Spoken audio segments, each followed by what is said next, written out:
We continue to follow a lot of news out of Washington, D.C. as you're taking a live look there at the U.S. Capitol this morning.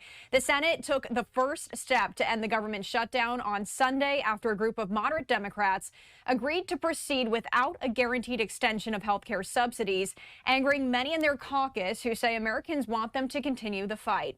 In a test vote that is the first in a series of required procedural maneuvers, the Senate voted 60-40 to move toward passing compromise legislation to fund the government and hold a later vote on extending Affordable Care Act tax credits that expire January 1st. Final passage could be several days away if Democrats object and delay the process. The motion upon reconsideration is agreed to.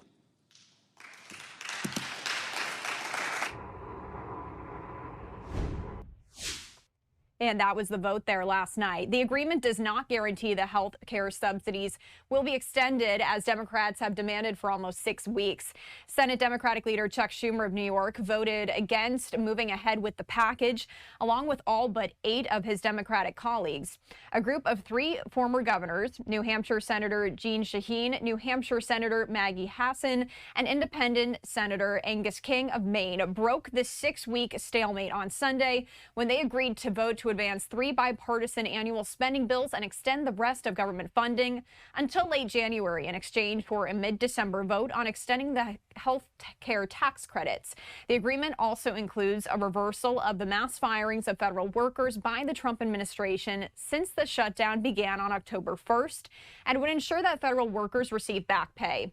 Senate Majority Leader John Thune quickly endorsed the deal and called an immediate vote to begin the process of approving it as the shutdown continued to disrupt flights nationwide, threaten food assistance for millions of Americans, and leave federal workers without pay.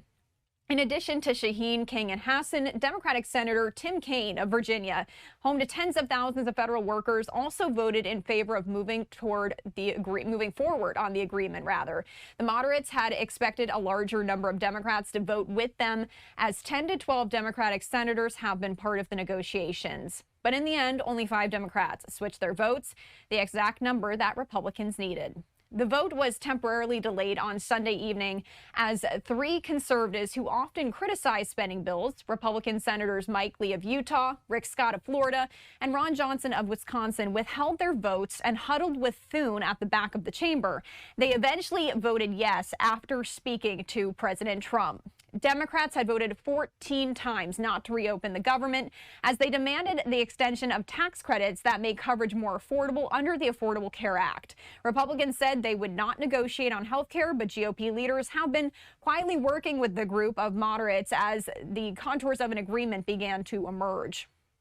The agreement includes bipartisan bills worked out by the Senate Appropriations Committee to fund parts of government, food aid, veterans programs, and the legislative branch, among other things. All other funding would be extended until the end of January, giving lawmakers more than 2 months to finish additional spending bills. The deal would reinstate federal workers who had received reduction in force or layoff notices and reimburse states that spent their own funds to keep federal programs running during the shutdown.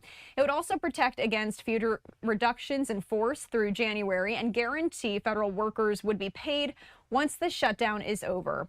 After Democrats met for over 2 hours to discuss the proposal, Schumer said he could not, quote, in good faith, support it.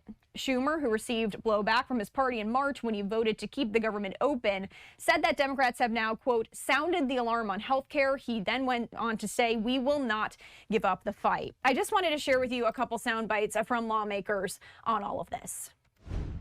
Republicans control the White House, the Senate, and the House. And they made clear over a period of weeks, including just this week, that this was as far as they would go as part of the shutdown talks. This was the only deal on the table. The question was, does the shutdown further the goal of achieving some needed support for the extension of the tax credits? Our judgment was that it would not produce that result. And the evidence for that is almost 7 weeks of fruitless attempts to make that happen. Would it change in a week or another week or after Thanksgiving or Christmas and there's no evidence that it would. That's a big win for 2 million federal employees, and added together with these other ingredients of robust appropriations bills and a guaranteed path forward to vote on fixing the ACA, that made me sign on and say, yes, we can do it. All right, once again, those were some lawmakers speaking on the government shutdown. And we also do have some more reaction that I wanted to share with you here. This is from GOP Senator Markwayne Mullins. He's saying, after 40 days, the Senate unlocked a path to reopen the government. Final vote 60-40. I voted for the 15th time to end the Schumer shutdown. He then goes on to say at the end of this, saying that he's frustrated that Oklahomans have faced almost 6 weeks of unnecessary hardship, travel delays, and missed paychecks. But after this important vote, I'm optimistic the Schumer shutdown will soon come to an end. I do believe we have some more reaction here, and this is from Democratic Senator John Fetterman of Pennsylvania, saying, after 40 days as a consistent voice against shutting our government down, I voted yes for the 15th time to reopen. I'm sorry to our military, SNAP recipients, government workers, and Capitol Police who haven't been paid in weeks. It should have never come to this. This was a failure. So once again, some reaction there as we continue to follow the government shutdown.